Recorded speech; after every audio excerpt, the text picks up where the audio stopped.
La publication sur les médias sociaux d'images de centaines de caribous abattus dans le secteur de Kaniapisco la semaine dernière ont fait réagir. Il s'agit d'une chasse qui a été organisée par le Conseil des Inuits de Matimekosh-Lac-John, près de Schefferville, auquel se sont joints des Inuits de la communauté de Ouachat, près de cette île.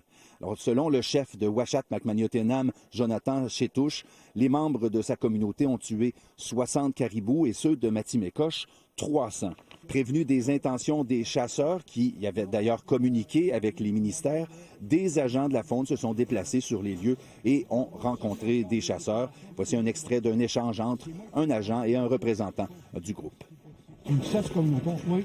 J'aimerais ça que vous laissiez tranquille, mes chasseurs. Le ministère de l'Environnement et de la Faune confirme qu'une enquête a été ouverte, mais n'émet aucun commentaire.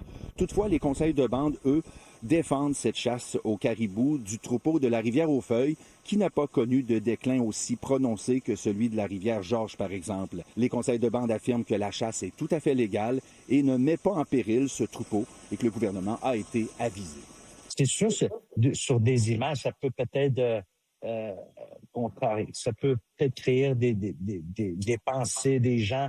Mais quand on regarde, nous, on a des experts avec qui on travaille, on a des biologistes avec qui qu'on travaille. On fait vraiment attention avec les valeurs qu'on a eues de nos ancêtres. On respecte tellement le caribou qu'on n'en prendra pas pour nuire. Le ministre responsable des relations avec les Premières Nations, Yann Lafrenière, s'est dit conscient de la sensibilité de ce dossier, autant pour le respect des droits ancestraux que les enjeux liés à la protection de l'espèce. Il n'a pas commenté davantage.